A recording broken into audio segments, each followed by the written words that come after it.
¿Cómo estás, Pancho?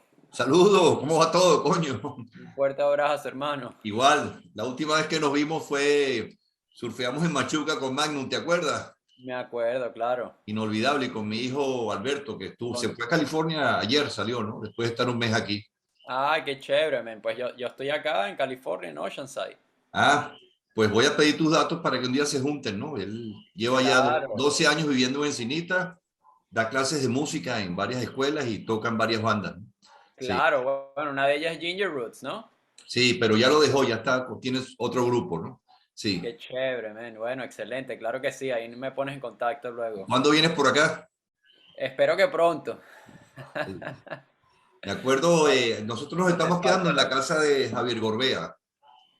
Claro. ¿Cuándo? ¿Ahora o se Nos quedaron hemos quedado ahí? varias veces, siempre es el alquilo, la parte de abajo, ¿no?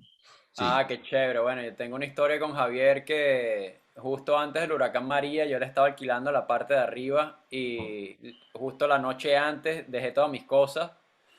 Había hecho la mudanza, llevé el camión con todo a medianoche, termino de bajar todas las cosas y al día siguiente me regreso a San Juan porque venía el huracán María y bueno, nunca me pude mudar a la casa. Fue como un hechizo.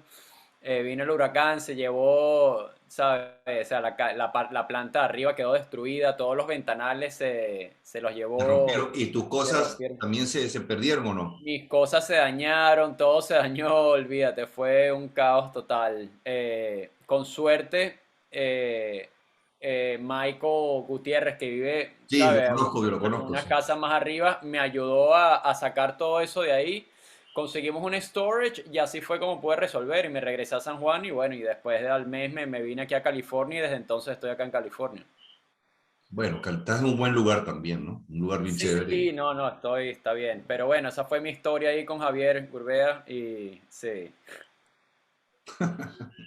Oye, Nunca, aprovechando esa historia nunca me pude mudar a Isabela, que era mi sueño.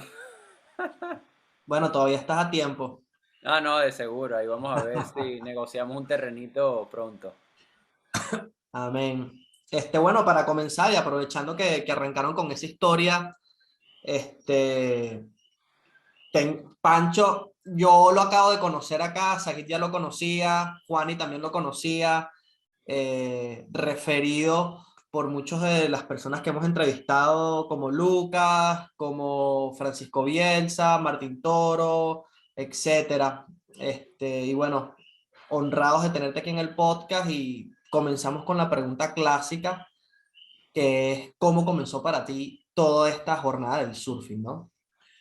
Eh, Te cuento que yo cuando tenía aproximadamente, les cuento a todos ustedes y gracias por la invitación, cuando tenía, éramos 10, 11 años, íbamos siempre al Club Puerto Azul.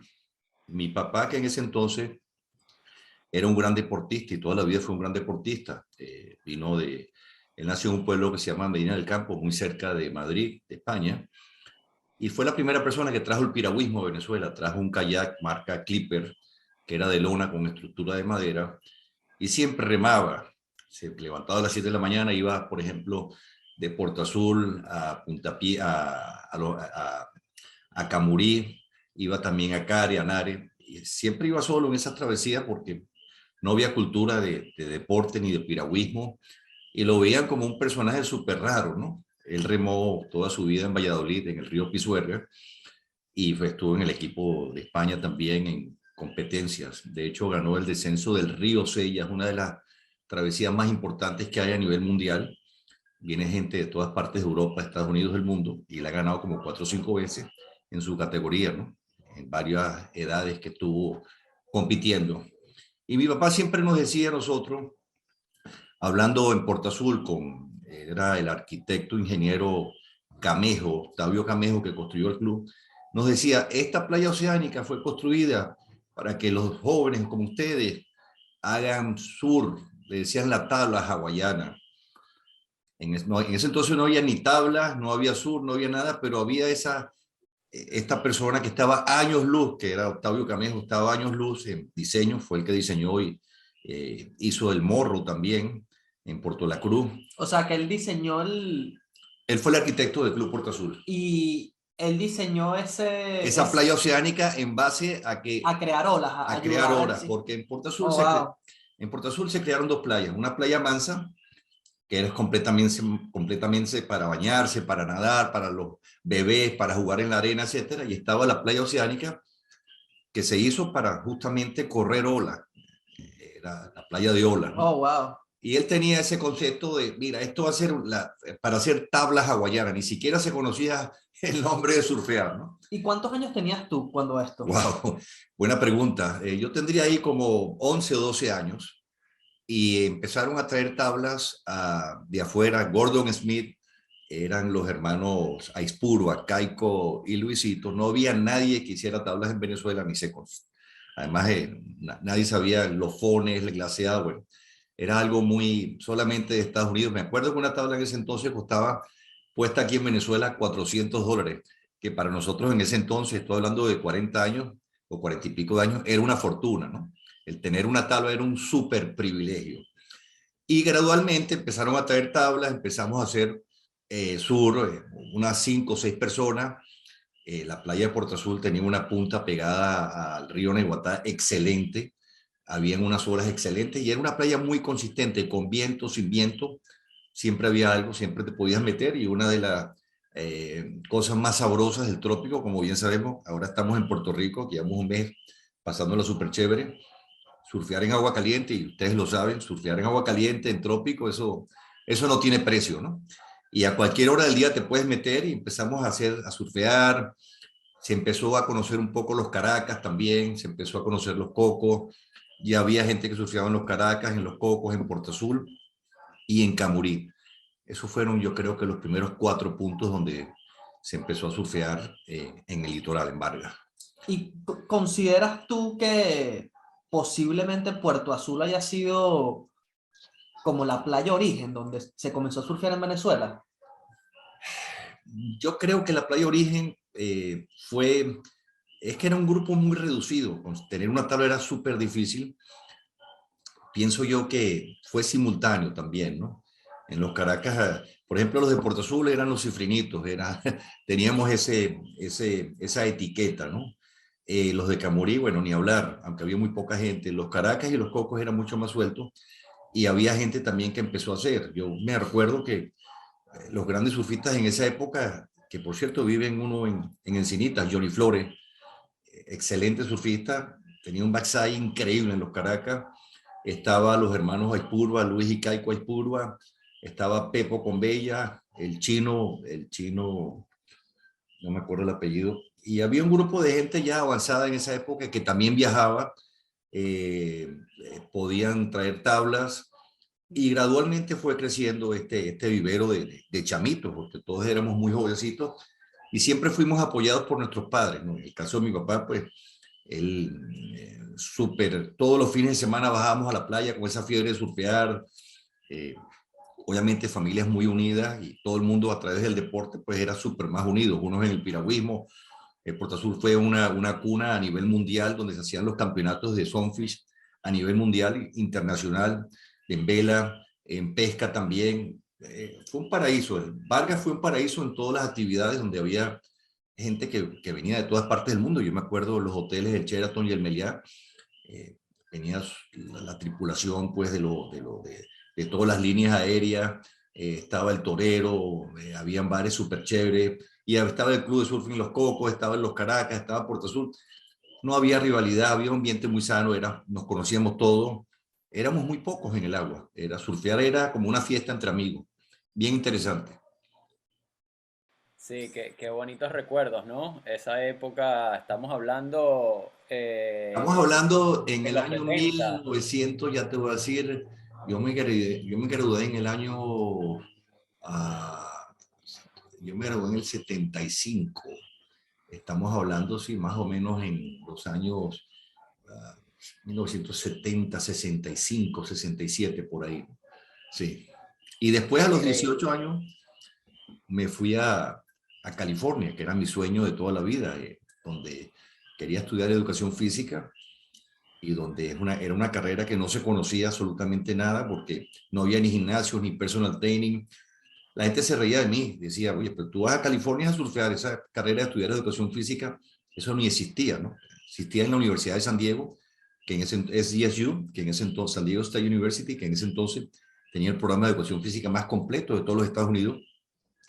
Mi papá, como buen deportista que fue, siempre me apoyó en todas mis decisiones.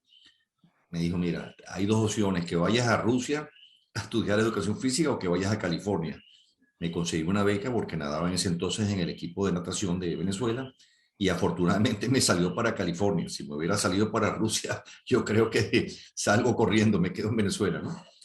Y en San Diego me acuerdo el primer día que llegué a California, al aeropuerto de San Diego, me recogió un gran amigo mío, Fernando Jauregui, uno de los pioneros también del surfing en Venezuela de toda la vida, que empezó con Johnny Flores, empezó con Caico y con Luis. ¿Tú consideras que esa generación de Johnny Flores, de los hermanos Aspurba, fue la primera generación de surfing en Venezuela?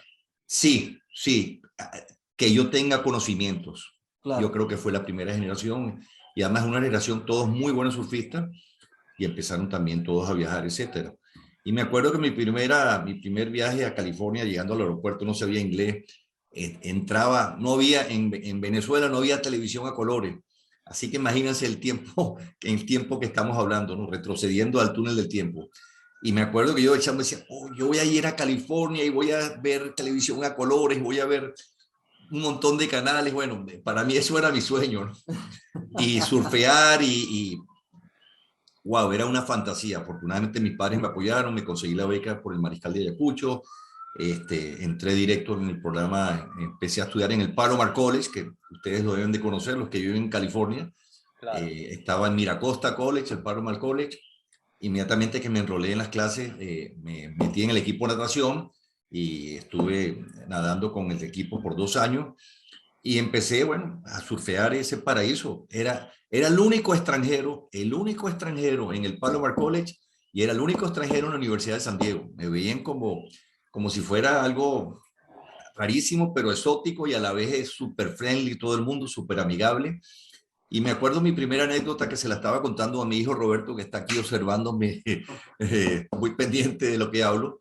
Estaba en Suamis, en las escaleras de arriba, viendo el suelo, que esa playa es excelente, y hacía súper frío, ¿no? Yo llegaba de Venezuela y llegaba con ese concepto, no, esta gente usa wetsuit, no saben ni lo que están haciendo, yo voy a meter sin wetsuit, no tenía tabla. Y hay un americano subiendo las escaleras y le pido la tabla, ¿no? Mira, ¿puedo usar tu tabla? Con mi inglés muy mal hablado, porque no sabía mucho. La persona súper sorprendida. Primero, que en Estados Unidos nadie pide una tabla si no conoces a la persona. Y segundo, que en ese entonces nadie pedía tablas prestadas, ¿no? Y la persona me dice, me da la tabla, pero con un poco de miedo, y me dice, ¿quieres el wetsuit? Y yo le digo, no, ¿qué wetsuit? No hace falta eso. Yo juraba que me iba a comer el mundo y la playa y las olas. Bueno, me metí, duré como 15 minutos y bueno, me dio un frío que por poco me muero y salí y me di cuenta de que todas estas experiencias uno tiene que agarrar mínimo y aprender de lo que está pasando. Eso fue mi primera vivencia y experiencia en Encinitas, en California. Gradualmente ya pues empecé me compré mi hueso, me compré mis tablas, empecé a aprender mi idioma, el Palomar College, a través del deporte. A través del deporte le doy el consejo a todo el mundo que es la mejor manera de conectarse con la gente sana, con las buenas vibras, conocer gente y qué mejor lugar que Encinitas, que es ahí, tú creo que en estos momentos estás en Oceanside, disfrutando también de ese paraíso. Así lo es, así lo es. En verdad que sí, privilegiado de vivir en un lugar tan bonito y con olas tan buenas y con gente tan saludable, sobre todo en esta parte oeste, ¿verdad? De los Estados Unidos, que el estilo de vida es sano. Aquí la gente en California, pues les gusta estar outdoors, hacer ejercicio, está pendiente de vivir una vida sana, ¿no? Y saludable. Y el surfing, pues por supuesto que es uno de los principales deportes que se practica en esta costa. Tenemos olas, bueno, de todos los colores y todos los tamaños prácticamente. Además que Pero yendo, regresándonos un poquito al contexto del Club Puerto Azul, Pancho, mencionaste que habían dos playas, ¿no? Una de los bañistas y otra oceánica. ¿La playa oceánica te refieres a esa punta de izquierda en el malecón? Claro, era una punta de izquierda que está pegado al farito, el icono del Al Club Puerto Azul faro, es un faro. claro. Y del otro lado tenías la derecha pegado al río Al Naiguatá. río Naiguatá, correcto. Y Era entonces, ¿en dónde estaría la de los bañistas que mencionas? Porque no la, me... la playa de los Bañistas queda, estamos hablando primero de la playa oceánica, que tenía estas dos puntas, el farito y pegado al río Naiguatá, y en el medio también caía muy buena ola. Esta playa era básicamente para la gente ya un poco que sabe nadar bien, la gente que quería hacer surfing, que quería correr olitas acostados con su tablita. Era una cancha deportiva donde todo el mundo estaba súper activo y estaba repleta, además llena de palmeras, un ambientazo increíble. Como tú dijiste, ya a partir de las 6 de la mañana ya bajábamos corriendo a surfear, nos conocíamos todos. Y después está la otra playa que está enfrente, que es la playa Mansa, donde iban las mamás con los chamitos recién nacidos, hacían castillitos de arena, se bañaban en agua súper tranquila, además que caminaban por el por la arenita de la playa a casi a la altura de la rodilla, podías entrar casi a gran parte de la playa y no tenías olas, no tenías piedra. Y siempre hubo esas dos alternativas, lo cual para una familia con hijos recién nacidos y viceversa, con chamos ya de 12, 13 años que querían tener actividades físicas, pues era un paraíso terrenal. Y lo bueno del Club Puerto Azul es que se creó, siempre fue un club que tuvo muchísimas actividades deportivas, sobre todo marítimas, acuáticas, ¿no? Tenía surfing, tenías kayak, tenías esquí acuático, había un equipo nacional de esquí acuático donde en el medio de la bahía había una rampa y todas las mañanas el equipo nacional, estaban las Carrascos, por ejemplo, competían y entrenaban ahí. Ya a las 7 de la noche todos estábamos reventados de hacer actividades físicas y nos sentábamos en la cafetería en una comidita y muy temprano siempre a dormir con esa alegría y con ese cansancio de esa nota natural de haber hecho súper ejercicio y algo que te gusta además, ¿no? Porque el surfing y todos estos deportes al aire libre, en el mar, el sol, te dan una energía muy diferente a lo que puede ser cualquier otra actividad. Sí, vale, totalmente. Mira, yo tengo anécdotas de, como nosotros no éramos socios del Club Puerto Azul, éramos socios del Club Marina Grande, pues siempre íbamos, ¿verdad? A Naiguatá a surfear a los Caracas y bueno, Puerto Azul lógicamente era una de nuestras paradas también en esa travesía. Y como no teníamos las acciones, ¿verdad? No éramos accionistas del Club Puerto Azul, nos teníamos que colear. Entonces nos coleamos por el río Naiguatá Sí, y nos montábamos por el malecón, teníamos que cruzar la pared, pero ahí siempre había un tipo, ¿sabes? Un guardia vigilando que no se colearan. Entonces la otra que podías hacer era que te ibas nadando y bueno, y no podías, mientras estuviese en el agua, chévere, pero no podías tocar arena, ¿no? O si llegabas a la arena, pues no podías, ¿sabes? Tenías como que una restricción de ciertos metros hacia adentro de la sí, las playa. playas, yo me acuerdo que había una ley que decía que podías estar en la playa, en la arena, no sé cuántos metros, ¿no?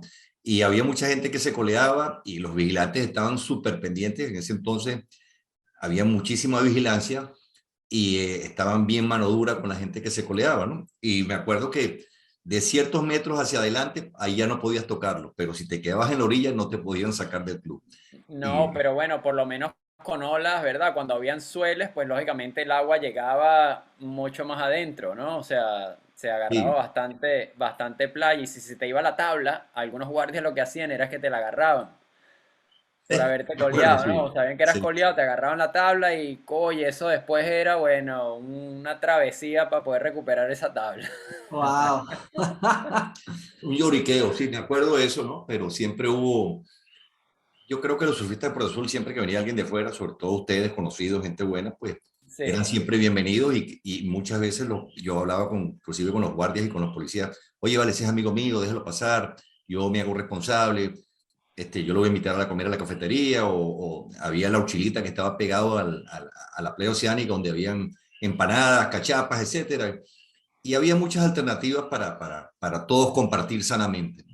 Sí. Sí, sí, no, bueno, lógicamente no siempre sucedía, pero sí me pasó un par de veces por lo menos que, bueno, tuvimos ahí esas diferencias con la seguridad porque, bueno, nos habíamos coleado y no estaba permitido, pues, pero sí me acuerdo de esa izquierdita ahí del Club Puerto Azul increíble. Sí, increíble. y la derecha muy buena Y la también. derecha Y después también, claro. teníamos la mejor, para mí la mejor playa litoral por muchos años, lamentablemente, que construyeron un malecón que fue Punta Piedra. No sé si alguna vez corriste Punta Piedra. Sí, sí la llegué a correr, increíble. Súper consistente, era un fondo de piedra, enfrente del reloj de Neguatá, aguantaba todo el viento del mundo, glass con viento, y siempre, siempre había un poquito más de tamaño que Porta Azul, por el fondo de piedra. ¿Y dónde era? Como donde estaría ahorita la estación de policía, en Iguatá. Bueno, muy cerca de la estación de policía, Por ahí. ahí hay un reloj, una torre, un reloj gigante, una torre blanca bien alta, Ujú. que tiene un reloj, según la UES del mar, y ahí estábamos surfeando todo el tiempo. Ahí hicieron un malecón y hay varias lanchas de pescadores, como 10 o 12 lanchas, y lamentablemente estropearon todo, porque le metieron un espigón que cerraron eso y se acabó la cancha deportiva, ¿no? Pero fue algo durante muchos años. Teníamos la opción de en Puerto Azul de la izquierda del faro, la derecha de pegado al río Naiguatá, el medio de la playa que siempre era súper consistente, y teníamos después al lado Punta Piedra, que era una derecha espectacular, súper larga, consistente, buena forma, un fondo de piedra. Bueno, la disfrutamos durante muchísimos, muchísimos años y siempre había un poquito más de tamaño que en cualquier otra playa. Era como en los Caracas, el río de los Caracas. Ajá, ok. Siempre había un Claro. poquito más de tamaño. Ah, La genial. una de las Wow, favoritas qué de Pedro, increíble. de Pedrito y de Abraham. De Pedrito, Pedrito sí, Pedrito, bueno, fue una generación mucho después que nosotros, muchísimo Claro. después, ¿no? Sí. Juan, Y a ibas a ver, hacer una pregunta. sí, sí, es que está buenísimo ese comentario de la playa de Punta Piedra. Una pregunta que tengo, era una quebrada que rompía ahí y hacía un point break. O sea, y bajaban piedras de la montaña y se formó un point break ahí. Y la otra pregunta que tengo es, eh, Pancho, ¿qué otra playa te recuerdas que hayamos perdido? De mediados de Wow, los 60 para había una acá, playa, Tío que haya sido Rico. así épica. No sé si te acuerdas de Tío Rico, en Macuto. Era Claro, una vale, claro que playa, sí. que por cierto por ahí vivía Shannon y Jacinto, dos grandes surfistas y íconos del surfing en Venezuela y de contemporáneos todos, ¿no? Gente que marcó. Shannon, bueno, era un gran surfista en ola grande y reconocido aquí en Puerto Rico, todavía hoy por hoy hablan de él, un gran shaper. Ha corrido Tres Palmas Grandes, hizo el circuito de olas grandes en Todos Santos, también en México. Un veterano, ¿no? Y aquí muy querido en la isla porque muy generoso cuando hacía tabla, El mentor de Pedro el Rangel. mentor de Pedro Rangel, correcto, y muy generoso con todos los boricuas acá porque daba las tablas casi a costo o perdía inclusive con eso. Muy querido en la isla y su hermano también gran surfista y fueron los pioneros o los mentores de Tío Rico porque vivían ahí una derecha muy parecida a Punta Piedra que reventaba frente. Yo no sé si alguno de ustedes lo surfeó o ya eran demasiado, no surfeaban para esa época, pero reventaba justo enfrente de unas piedras. Era súper peligroso entrar y salir, ¿no? Pero muy consistente, también fondo de piedra. También había una otra playa que se llama La Oscura, que es por la bajada grande llegando como hacia Camurí. Había una bajadota, ahí no había los malecones que pusieron ahorita, que está cerca del estadio de béisbol que hicieron. Ajá. Ahí había unas olas increíbles también. Ah, rompehueso, ¿no? Se llama eso por ahí. También sí, rompehuesos. Lamentablemente, nuestras playas, yo las llamo canchas deportivas, cada día hay menos, ¿no? Cada día hay menos porque han puesto malecones, han puesto malecones para proteger, para que los bañistas estén más cómodos y no han entendido el deporte nuestro o no le han dado la importancia que merece. Y eso es lamentable. Cada día hay menos playas y cada día hay más surfistas en Venezuela.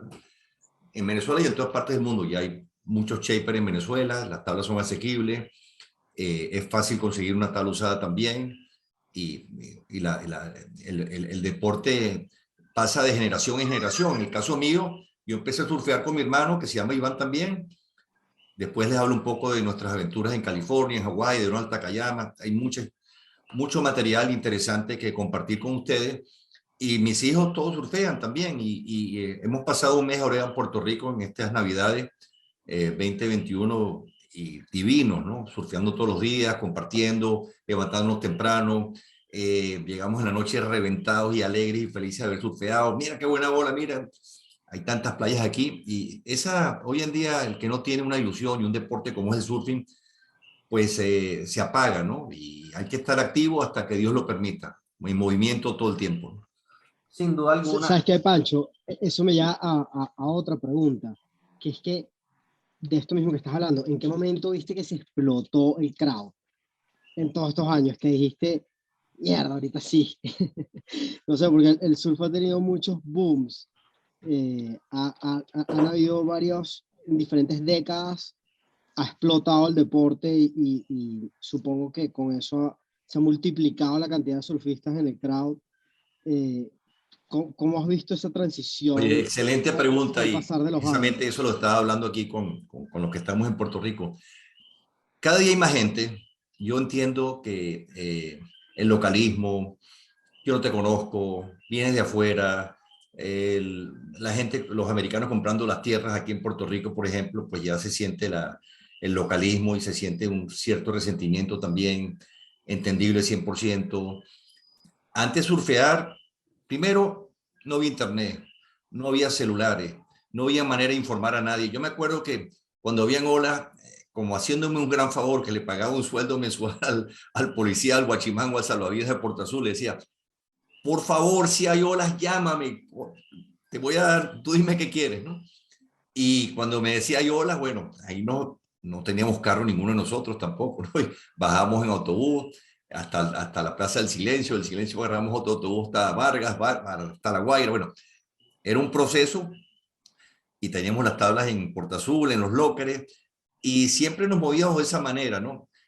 No había gente, no había crowd, no había nada, porque primero no había celulares, no había tecnología, no había cámaras, y esto explotaba a raíz de todo esto. Esta tecnología pues nos da la información precisa, dónde hay ola, cuándo viajar, cuándo invertir en los viajes, pero lamentablemente los crowds cada día son más intensos. Y muchos de los surfistas de mi generación, yo considero el 99%, el 98% ya no surfean, se cansaron un poco Del gentío. del gentío y de las malas vibras.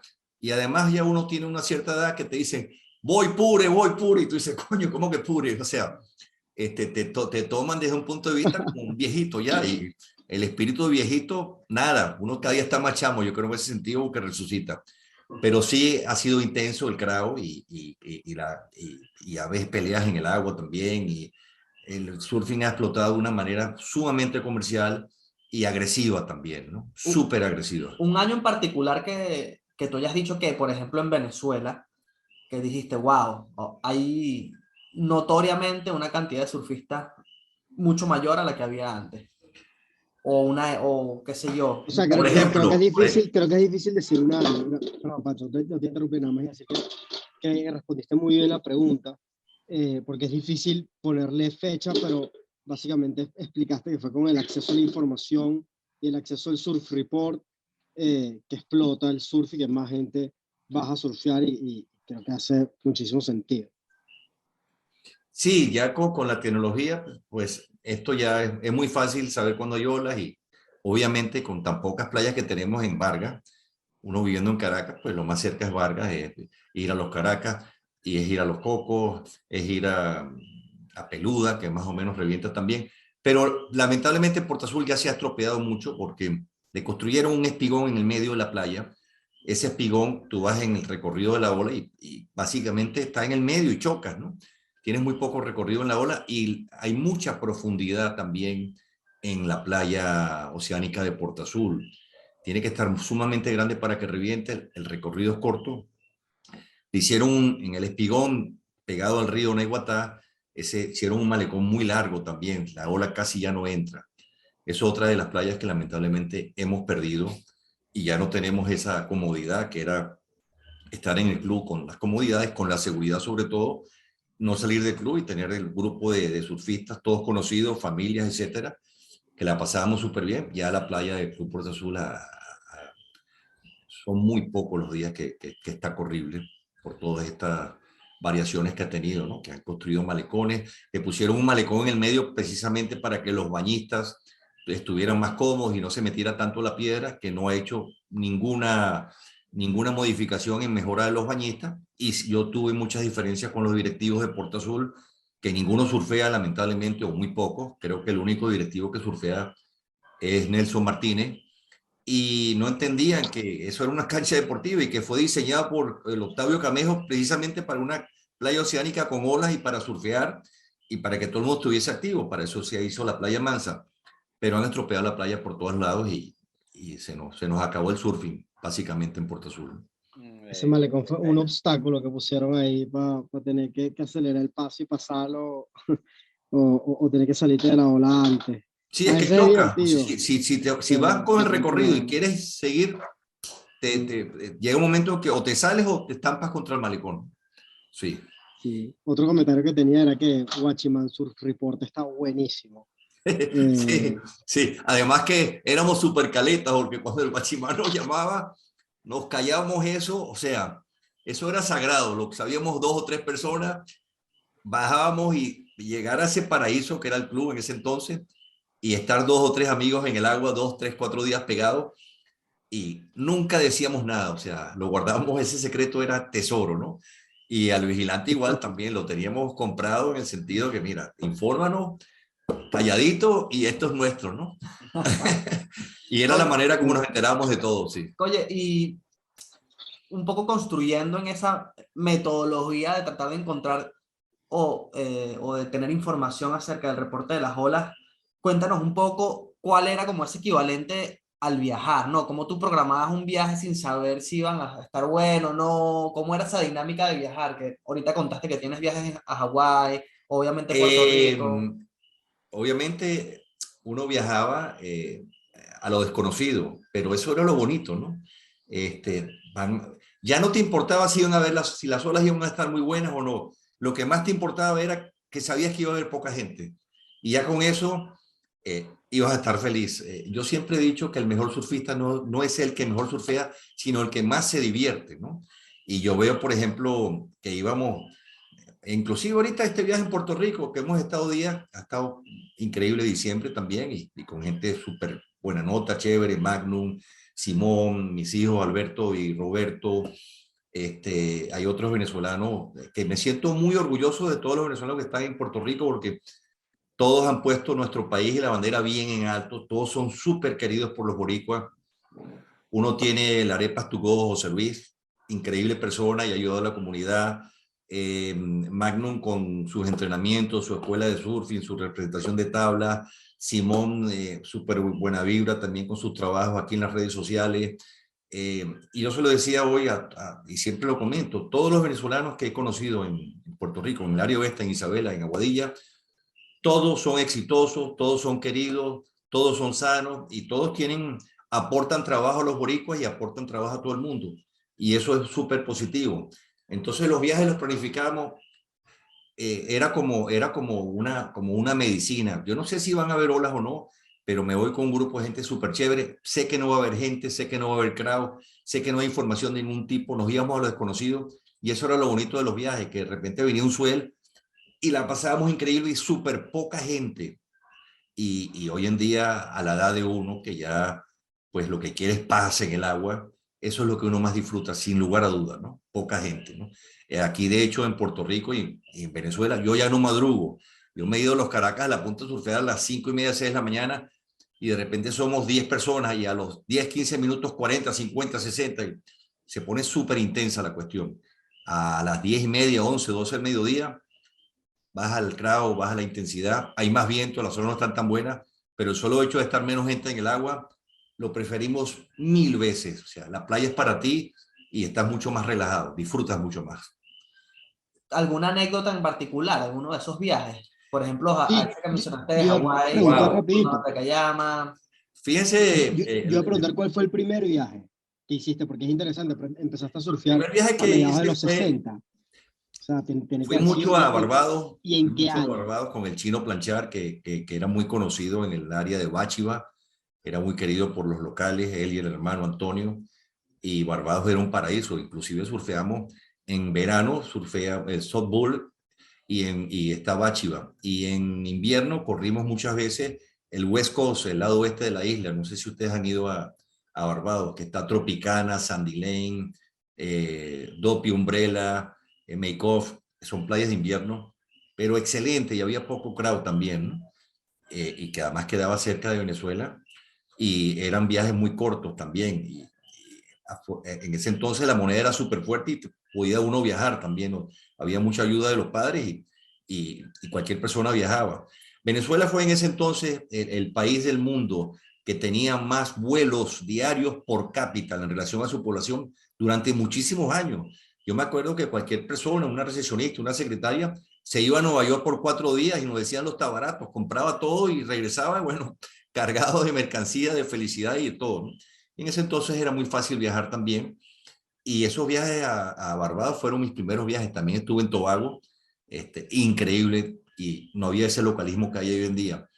Y a los 18 años, cuando decidí irme a estudiar, que me gradué en el Colegio San Ignacio, y que doy las gracias porque por alguna razón todos los ignacianos, sin conocernos o conociéndonos, todos tenemos ese sello de Loyola, ese sello de ignaciano, ese sello de buena gente, donde hay religión, donde hay convivencia, donde hay valores, donde hay principios. Y tengo un hijo pequeño que está ahora en estos momentos cursando en el San Deporte, Ignacio. ¿no? Y deporte, Mucho deporte. de ahí salí yo nadando. Tienen una piscina de 50 metros. En ese entonces estaba el profesor Carlos Seguí. Tienen fútbol, béisbol. Siempre ha sido tiene unas instalaciones y unas canchas fabulosas y un terreno fabuloso también, ¿no? Y por ese lado empezamos poco a poco pues a generar ese ambiente deportivo, tanto en el lado de estudiantil como el lado de la playa. Y mi primer viaje a Hawái, fui vecino de Donald Takayama. Me acuerdo que yo vivía en 365 La Mesa Avenue, en Encinitas, y él vivía en 367. Él entonces era súper conocido, el pelo largo, hawaiano, súper simpático. La primera vez que lo vi en Barbados, surfeando en Tropicana. Y las tablas de él se llamaban Surfing New Image. No eran Hawaiian Pro Design como son ahora. Y me llamó la atención que lo vi surfeando en tabla corta y era súper querido en Barbados.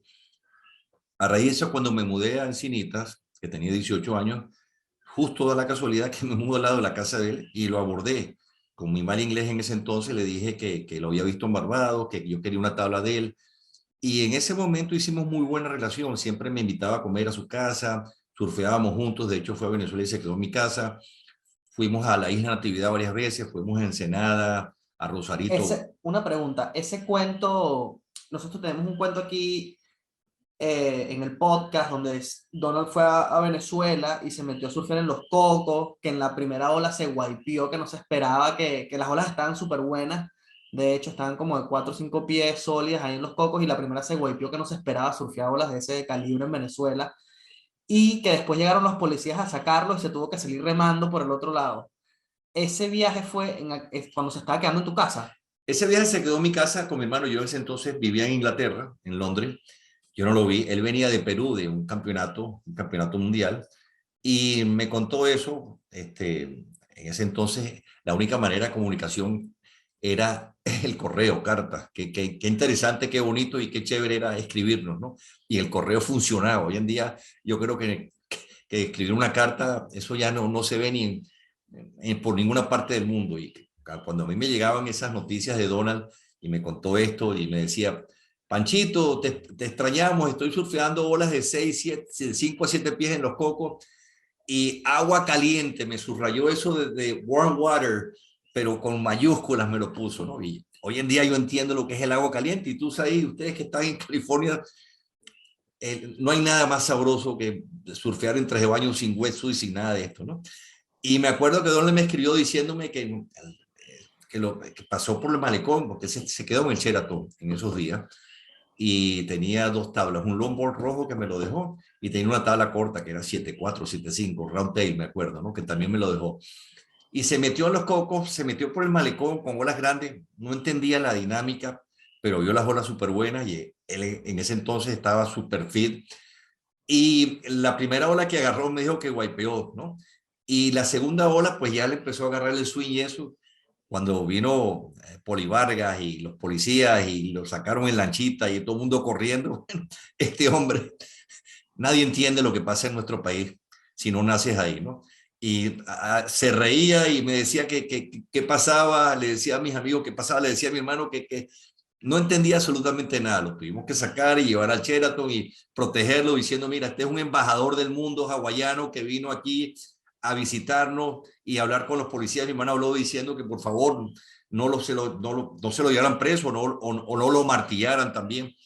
Fue una historia muy interesante y él cuando la cuenta pues se ríe un montón. De hecho estuvo invitado por nosotros pues, en el Club Porta Azul y hubo muy buenas olas en el Club Porta Azul, la pasó increíble, se enamoró de las chicas bellas de Venezuela, bueno, le encantaba el ron pampero también. Yo siempre que iba a California le llevaba una botella de ron pampero, ese del cuerito. Se volvía loco, más bien es latino 100% antes que el guayano y nosotros nos parecemos mucho en ese sentido. Y el borico también le gusta el vacilón, la fiesta, hablar, etcétera, etcétera. Y gradualmente lo fui conociendo, me empezó a hacer mis tablas, hicimos una buena amistad. Siempre que venían mis padres a visitarme en Cinitas, él iba al aeropuerto porque tenía un van grande, él nos lo recogía, nos hacía, era un excelente cocinero. Me acuerdo que hacía la salsa de teriyaki, no sé si ustedes sabían que estaba en todos los automercados en California. Donald Takayama salsa era para teriyaki, tanto para carne y había otra para pescado. Y estuvo en la televisión anunciándolas. Era un genio en todos, con un buen humor, tremendo surfer, tremendo shaper, generoso. Y el primer viaje que hicimos nosotros a Hawái, que fue en el año 1974, si no mal recuerdo. Que fue desde California para Hawái. Sí, desde California para Oahu. Oahu era la meca del mundo. Obviamente no había internet, no había nada, pero uno pues decía, wow, yo quiero vivir esa experiencia de ir al North Shore, de estar en Pipeline, de estar en Sunset. Y Donna me dice, mira, yo voy a llamar en ese entonces el número uno del mundo era Larry Beltran. Mira, voy a llamar a Larry Beltran para que los recoja al aeropuerto y se queden en su casa y estén con él protegidos, ¿no? En ese entonces Hawái era bien intensa las vibras y el localismo. Y yo no me lo creía, ¿no? Wow, Larry Beltran, y estaba el Dane Caloja también, ¿no? Y les dijo, lo llamó delante de nosotros, que te voy a mandar a mis sobrinos, a Pancho y al hermano, son familia mía, por favor, recógelos, que estén con ustedes. Takayama patrocinaba a Beltram y a los muchachos de Town Country también, porque corrían tanto AIPA, Town Country y Takayama, ¿no? Y nos metimos en ese mundo que nos recogieron, nos recogieron en el aeropuerto. Él vivía en Ala Moana, en una residencia, en unos apartamentos. Bueno, las palabras son pocas con lo mágico y las vibras. Eran nuestros héroes, pero no héroes de nosotros, sino a nivel mundial. Eran las portadas del Surfer Magazine. Cambiaron por completo el surfing en cuanto a lo radical. Era la época de los Stinger, los Swallow, iPad chepeando para ellos. Y estuvimos compartiendo un mes y pico todo el tiempo con ellos en el 24, el 31. Son gente, los hawaianos son gente muy unida y muy cerrada también. Tienes que entrar por una recomendación o ser familia de familia. Nos trataron como familia, ¿no? Y compartimos con ellos. Íbamos, por ejemplo, a Backdoor of the World. Y me acuerdo que el Dane Larry me decía, agárrala, toma la hora que coge, lánzate en la ola que tú quieres. Si tienes un problema, para eso estamos nosotros acá, ¿no? Y mandaban y eran los reyes de todo el North Shore, ellos, ¿no? Muy queridos, muy respetados. En ese entonces Larry estaba patrocinado por la Toyota. Fue el primer surfista en esos años, en esos comienzos de los 70, que hacía $1 millón, tenía un contrato con Ocean Pacific, con Toyota, y corría para AIPA, ¿no? Además que era una persona que se vendía muy bien, porque tenía unas greñas, una tumusa, no sé si se acuerdan de él, y las tablas con full colores, y él se ponía unos trajes de baño con unos V's con full colores, Claro, bien súper flashy, ¿no? leyenda. Y eso fue una experiencia increíble. Estuvimos compartiendo con ellos varias veces. Después fuimos a Hawái, conocimos a Mark Liddell, a Bottoms, y siempre hubo muy buena química entre, igual que con los boricuas, los hawaianos y los venezolanos, los boricos y los venezolanos, y entramos por la puerta grande, ¿no? Gente humilde, y Donald se portó con nosotros, con mis padres, con mis hijos. Mis hijos tuvieron la oportunidad de conocerlo también. Fuimos a la fábrica varias veces, surfeamos en Oceanside y nos hacía unos barbecues y unas comidas en su casa para chuparse los dedos. Wow, qué experiencia más bonita, Pancho, el haber entrado o llegado a Hawái por la puerta grande, ¿no? Con una recomendación como la de Donald y estar en ese lineup en Backdoor o en Pipe y que te diga el jefe, que más mea, bien coloquial, como lo decimos nosotros, que puedes agarrar cualquier ola. Y Eso no, eso nada más pasa, te pasó a ti y en cuentos de, en cuentos de de la Cenicienta, de antes la de las 12 de la Cenicienta. noche. Y fíjate Pero también algo alucinante. Me sí, acuerdo que en su casa, en varios cuartos, él tenía un cuarto lleno de tablas, ¿no? Larry. Era el logotipo de Larry era Larry Beltryman, ponía en las tablas y salía la figura de él con la tumusa súper larga. Y Larry me decía, ¿qué tabla quieres? ¿Qué tabla quieres usar hoy? Agarra la que quieras, Villa, mi hermano. O sea, tú decías, coño, esto no puede ser, hermano. Yo me tocaba la cara y me wow, pellizcaba y decía, coño, pero esto no es real, ¿no? Y solamente entrar al agua con una tabla de él, una tabla de él de las que usaba, hechas para él, yo me claro. sentía, yo me sentía Superman, independiente que en el agua no fuera Superman, sino Sí, uno más del montón. eso ya te daba confidence, ¿no? Te daba confianza en que ibas Claro, ahí y claro. O agarrar sea, la ola que... la gente te veía como diciendo, bueno, ¿este quién es? Familia de Larry, familia del Dane. Y wow, entonces uno entraba feliz. Y esa experiencia la vivimos. Y cuando me fui de Qué regreso a bonito. California y Venezuela, me regaló 4 tablas. Agárrate 2 tablas tú, dos Wow. tablas tú. Y cuando quieran tablas, me avisa. Él tenía, sin exagerarte, en el cuarto tenía 40, 50 tablas, ¿no? Y los shapers eran Takayama, Aipa, Glenn Minami en ese entonces, que era muy famoso. Este, esos tres básicamente, ¿no? Y, y el compartir con ellos, pero ya no viéndolos de superhéroes, sino como familia, como lo que estamos No, hablando nosotros exacto. acá en el programa o compartiendo con todos los que nos escuchan. Eso fue increíble. Y esto no los ganamos por buenas vibras, ni viéndolos como divos, ni nada. O sea, él me veía todos los días yendo al colegio.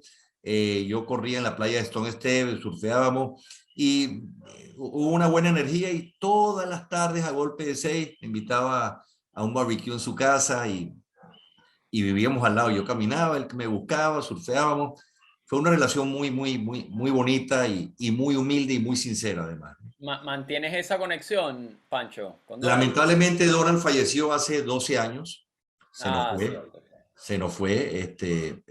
Estoy siempre en contacto con la esposa que se llama Dayan, nos queremos mucho y siempre recordamos las aventuras, las aventuras locas que vivimos, sanas además, ¿no? En ese entonces California era un paraíso de chicas y el acento que uno tenía, obviamente, pues era el imán, ¿no? Y era una vida, era cerveza y rock and roll. Había un campeonato que se llamaba, que todavía lo hacen, pero le voy a explicar este campeonato para que alucinen todos los que están en sintonía con nosotros. Un campeonato que se llama Stone Step Contest, no sé si lo conoces tú, lo hacen una vez al año y lo hacían en verano. Este campeonato consistía en cada hit te tenías que tomar un bucket de cerveza, un litro de cerveza, un vaso completo para los hits. Y abajo había una banda completa, habían cerveza, bueno, hasta el que se quería volar los tapones, se volaba los tapones y algo más. Entonces, pero era muy sano porque en ese entonces en Encinitas, estoy hablando de los 76, 77, la población no pasaba más de 10.000, 15.000 personas y todos nos conocíamos. Sí, era un town bien surfer, ¿no? Era bien Sí, core. sí, Bien, bien surfer y bien pequeñito, ¿no? sí. Y ponían 2 bandas locales, estaba autorizado por la comunidad de Encinita. Takayama era el sponsor más grande con la cerveza. Los cakes de cerveza bajaba como 10 y ya a las 10 de la mañana la gente estaba, esa nota de cerveza happy y todo el mundo, bueno, bailando rock and roll, las chicas tripeando, la gente montándose en los hits de duraba 40 minutos, me acuerdo. Y Takayama, me acuerdo que me dijo, Pancho, I won it 18 times, lo gané 18 veces, pero estaba súper prendido, o sea, Takayama aguantaba la bebida súper bien, no hubo nunca una pelea, una agresión, las chicas en topless, algunas desnudas, yo conocí a Encinitas cuando era paz y amor, y la gente estaba en una nota súper psicodélica para no entrar en detalles, ¿no? Wow. Sí, esa definitivamente parte, ¿no? De toda la jornada de lo que implica el mundo del surf, ¿no? A los lugares que te lleva, las personas que conoces, las vivencias que te regala, ¿no? El deporte, Y, la cultura. y en casa de Donald, porque Donald siempre fue embajador de toda la crema innata del mundo del surfing, sobre todo los hawaianos. Muchas veces lo visitaba AIPA y chepeaban juntos, lo conocí también. My Purpose, que era en esa época el californiano más representativo de esa época, también lo conocí. Y alguien que sí me impresionó tanto en su humildad, en su manera de manejar su cuerpo, parecía un gato, y surfeando, que hoy por hoy todavía está activo, hizo tablas también. Takayama fue el mentor de él, fue David Nujiva. No sé si han oído hablar de David Nujiva, de longboard, una persona súper Fue campeón interesante, mundial también, ¿no? campeón mundial, sí, hawaiano. Entonces, como Donald se fue a Hawái, Donald de Hawái a California se fue para ahorrar y comprar su boleto. Me contó que él vendía periódicos en bicicleta. Ok, en ese entonces no había ni sponsor, ni nombres importantes, el surfing estaba empezando y se fue a lo que se llama Mainland, a California, de sus ahorros de bicicleta, y empezó a trabajar para Jacobs, para Hansen, y se trajo después a David Nujiva también, que eran los dos hawaianos más representativos en la época de los 70, y sobre todo colgando 10 y 5. Y después de esa época con David Nujiva, la familia de Dino Hiva era muy interesante porque todos sus hermanos eran profesores de karate en North Shore y en Hawái, y el padre también era sensei, o sea, tenían una mística. Yo veía a David Nujiva caminando y era un gato, era un felino, y en la tabla igual también.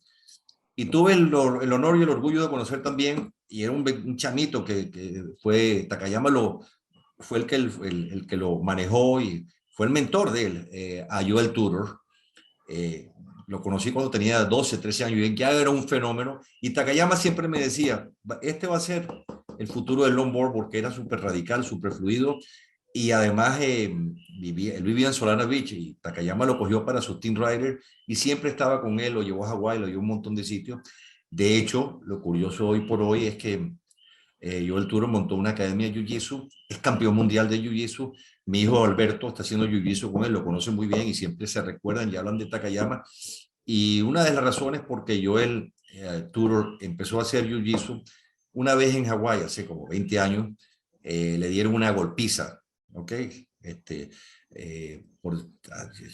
Los que hemos estado en Hawái sabemos lo que es Howley. No sé si tú has estado en Hawái, ahí blanco, ¿no? O sea, you howling, es despectivo. Mira, como blanco, tú no perteneces a nosotros.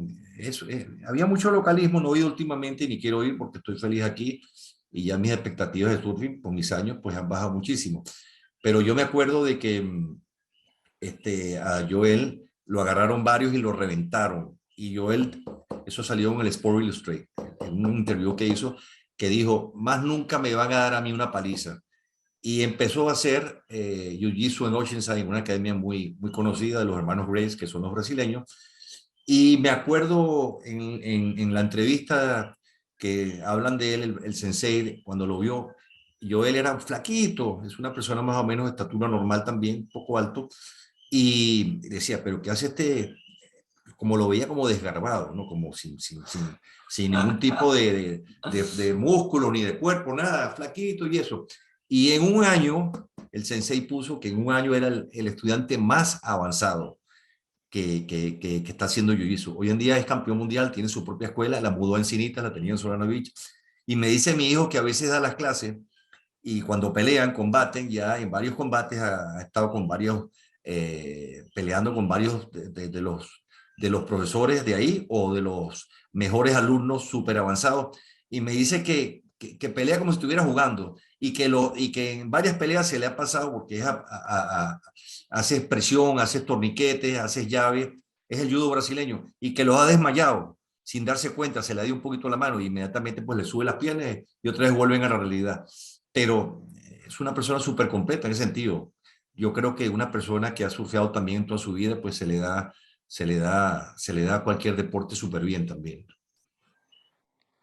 Es el actual campeón mundial de longboard, o sea, con 50 Sí, años. lo ganó ahorita, sí, a los 42 o 40 y pico de años, lo acaba de ganar, sí. Sí, Y muy bonito lo que dijo en su discurso. Todo esto se lo debo a Donald Takayama, que fue mi mentor, que fue el que me aconsejó, que fue el que me dio el sponsor, que fue el que me dio la tabla. muy bonito.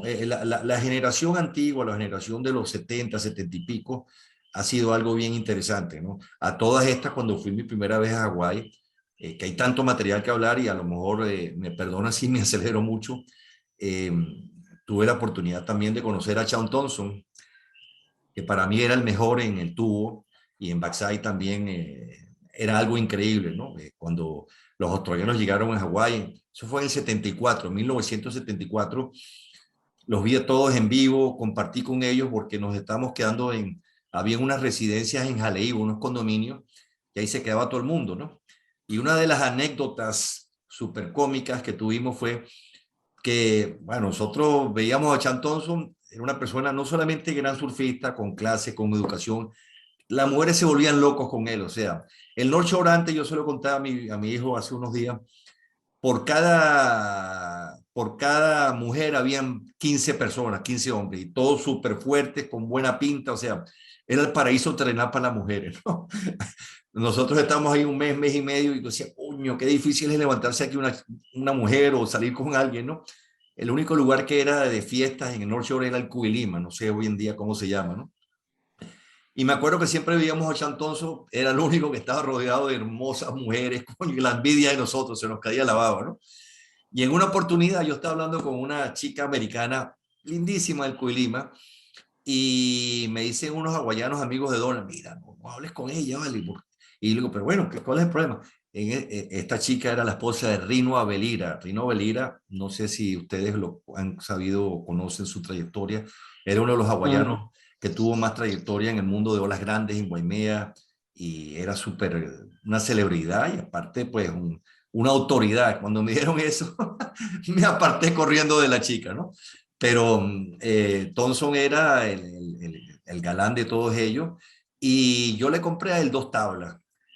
Nosotros teníamos la casita al lado de él y quedamos en que me iba a vender las tablas cuando se fuese. Una de esas tablas ganó el Durban 500 en Sudáfrica, ¿no? Era un single fin. En ese entonces eran todos single fin, una sola quilla, ¿no? Y cuando Sean Thompson va a dejarme las tablas, nos toca, entra y wow, nosotros alucinando, ¿no? Hablando con él y todo esto.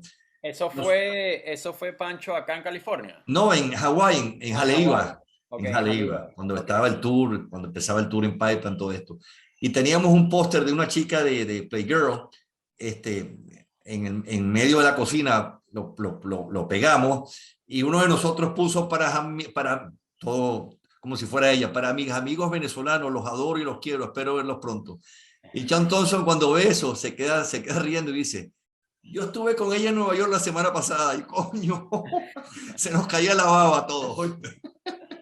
Eso fue lo que yo estuve con esa chica la semana pasada en Nueva York, ustedes la conocen y ya no sabíamos si mentirles, si decir que escribimos nosotros eso o no.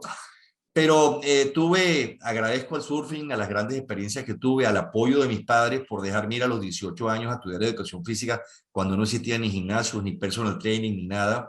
Fue una oportunidad, he visto mucho gente en la cresta de la ola y caerse por completo y tomar los caminos equivocados y he visto de todo, ¿no? Entonces, agradezco esta oportunidad de compartir con ustedes todos estos comentarios y todas estas buenas vibras y definitivamente uno en la vida tiene que tener estructura, tiene que tener motivación, pasión, eh, todo esto te ayuda a centrarte y estar sano además.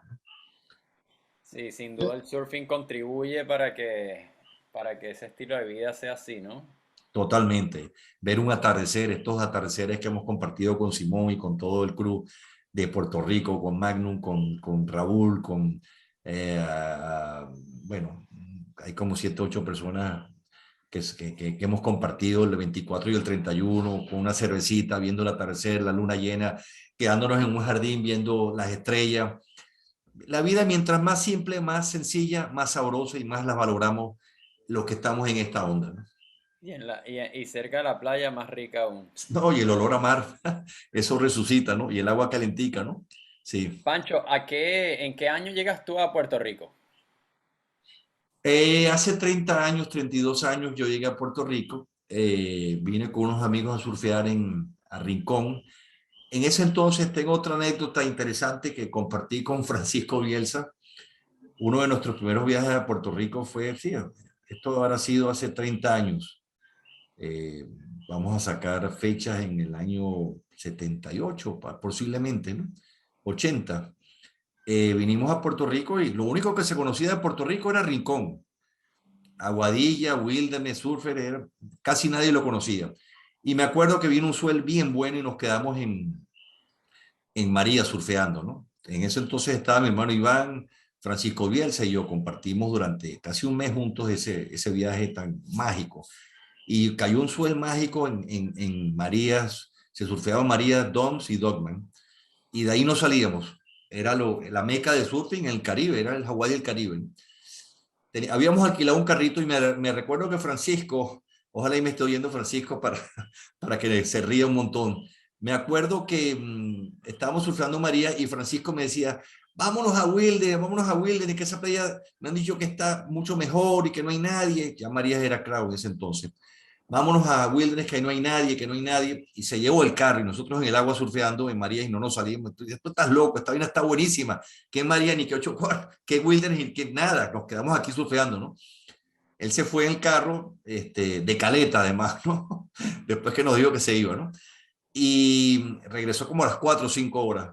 Cuando regresó ya nosotros estábamos esperando, lo íbamos a matar. O sea, ¿cómo es posible, egoísta, que te hayas llevado el carro, que nos dejaste aquí en Marías, en la playa, tenemos hambre, te fuiste sin decirnos? No, yo les dije, pero no quisieron. Bueno, al final en la tarde fuimos a Wilderness, nos llevó y nosotros, bueno, diciendo que no, que estaba loco, que Marías era imposible que algo estuviese mejor que Marías.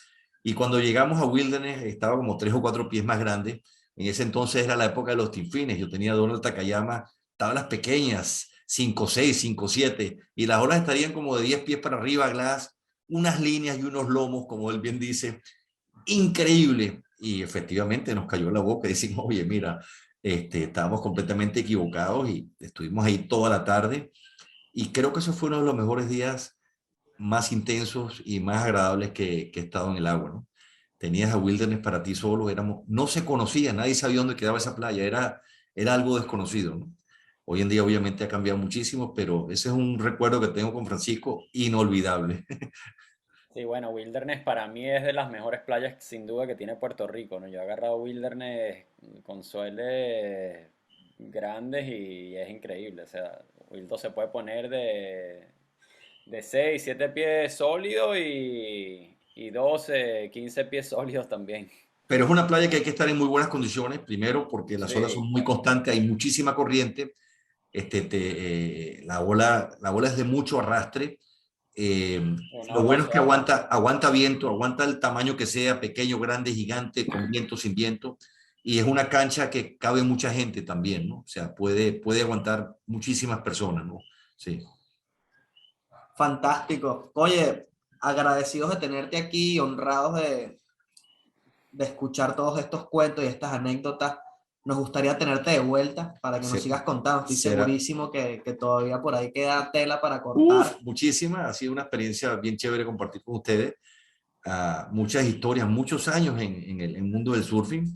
Y además, pues yo me he dedicado cuando estudié en San Diego State University de Educación Física, después estuve trabajando en la universidad con la parte de terapia en el agua con minusválidos. Había mucha gente pues con Ah, problemas qué cool. de la posguerra, paralíticos, heridos de bala. Estuve 4 años trabajando. Trabajé también en la piscina del Palomar College con minusválidos. Me hicieron un reportaje en el periódico muy bonito, tanto en la universidad como en el college, en el Palomar College. Agradezco a California enormemente como me recibió. Me becó la Universidad de San Diego también porque estuve nadando en ese entonces 4 años en el equipo. No había extranjeros, muy querido y quise muchísimo a todos mis profesores. La gran mayoría estaban en el Comité Olímpico, en fisiología de ejercicio, en anatomía, en nutrición. El programa de educación física que tiene y que tuvo en ese entonces la Universidad de San Diego era lo mejor del mundo y estoy muy feliz pues de haber tenido esta trayectoria y haber aportado. En Venezuela tengo un gimnasio que se llama Fitness, que está al lado de los Palos Grandes, al lado del Centro Plaza, y el público que tenemos es el público, los socios, los miembros que tenemos, estamos enfocados en surfistas, en deportistas, en triatlonistas, en gente de lo más parecido que hable el mismo lenguaje nuestro y son muchos años de dar salud, de compartir y de ver a gente en cuerpo sano, mente sana y con ideales y con sueños y con metas y con motivaciones. Qué bueno, Pancho, ¿tú actualmente estás residiendo full time en Venezuela? Actualmente he viajado mucho. El año pasado estuve en España cuidando a mi papá. A mi padre tiene 101 años Wow. y una persona muy longeva. Lo admiro y lo seguiré admirando toda mi vida. Hasta los 98 años fue al gimnasio y siempre nos apoyó en todos los deportes. Vayan a Hawái, vayan a Barbados, vayan a Puerto Rico.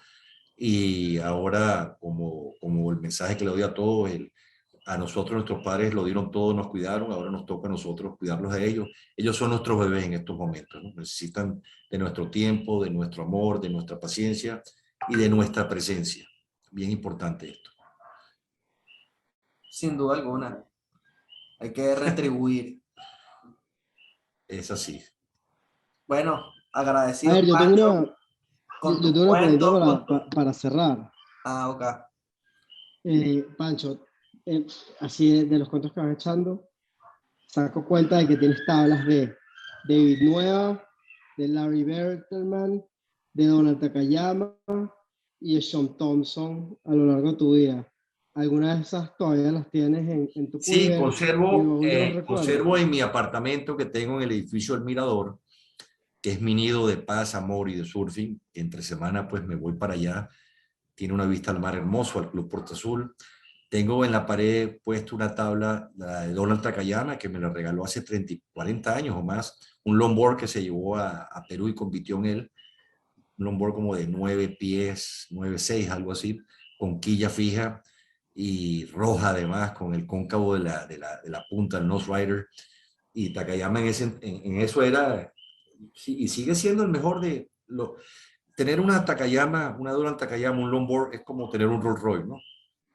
Es artesanía pura y es una de las personas que más entendía la fluidez en un longboard.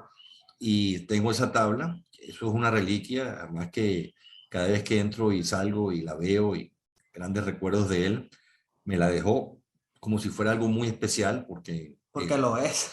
porque lo es sí, y porque ganó una competencia. En el Mundial de Perú él compitió y no sé si quedó segundo o tercero con esa tabla. Y lo interesante de esa tabla, aparte de que fue hecha por él, fue hecha para ese campeonato, eran de quilla fija. Ustedes se acuerdan, ya no existían ni cajetines, ni cambio de quillas, ni nada. Y la quilla era una de las cosas más importantes de la tabla, porque una vez que ya la pegabas, me decía él, se quedaba ahí, ¿no? Era pegada, sandeada y hecha, pegada en el fondo con tela y, bueno, una obra de arte. Eso es ver una obra de arte, como toda tabla de surf, ¿no? Pero es tan especial, una quilla roja hermosa, grande, con unas curvas rarísimas. Increíble, increíble, ¿no? Antes las tablas se hacían a mano y se hacían a ojo. Con el ojo chequeabas todo, ¿no? Y eran verdaderos artesanos, ¿no? Sí. Conservo esa tabla y conservo una tabla también de Sean Thompson, la que nos vendió en Jaleiva, que también es otra reliquia, que la tengo en el gimnasio. El gimnasio es muy interesante porque tengo tablas de surf puestas ahí. Tengo un remo, mi papá, que atravesó el Mediterráneo, Alicante, Palma, Mallorca, 375 kilómetros en 74 horas Oh, en el wow. año 1945. Ahí no existía nada, ni apoyo, ni celulares, ni, o sea, de Alicante a Palma de Mallorca, el Mediterráneo, ¿no? Y tengo los remos con la placa de la Federación Española, donde haciéndole reconocimiento, también lo tengo en el gimnasio, y no solamente honrado, sino cuando la gente lo ve, se da cuenta de que esto es un templo de salud y algo muy específico, ¿no? Sí. Qué belleza. Bueno, ahí lo tienen. Si quieren darse un paseo por el museo, un templo de salud y deporte, como tú lo llamaste, vayan a, Y de buenas vibras, ¿no? y de buenas vibras, vayan Sí. al gimnasio fitness, ahí en los Palos Grandes, enfrente del Centro Plaza. Yo lo recuerdo porque solía vivir cerca y recuerdo sé exactamente cuál es. Sí, hay una comunidad. Ahí entrenamos a varios surfistas, a Derek, entrené también ¿cómo se llama este? Le dicen Lolo. a Lolo, también A entrené a Lolo, claro. Lolo, al Gato, el padre de Derek, a Natacha. Natacha, ¿dónde estás? Que más nunca supe de ti. En Portugal. Fueron gente súper chévere, ¿no? Hicimos un grupito súper y teníamos unas clases con una pelota y con los TRX de suspensión funcionales, bien importantes y además necesarias para tu, para tu salud, para sentirte bien, ¿no? Independiente de cualquier deporte que hagas. Sí. Ahí está. Si estás en Caracas, vayan a entrenar con Pancho. Para los que no conocen a Pancho, está durísimo. Seguramente en el agua seguramente te intimidó. Bueno, ya ha perdido esa, el ojo del tigre, ¿no? Ya mucho más tranquilo, ya, No lo ya creo. surfear no es lo mismo de antes, el crowd me fastidia, me molesta muchísimo, mis hijos, pero vamos a meternos. A veces voy a Jobos aquí en Isabela y hay 40 personas y no, me quedo afuera, me voy a nadar o me como mi empanadita de camarón con mi cervecita medalla y la paso también como si estuviera surfeando. Bueno, eso dice él, pero hace 2 días lo vi coronándose unas bombas ahí en María, en pistones que lo agarramos súper bueno.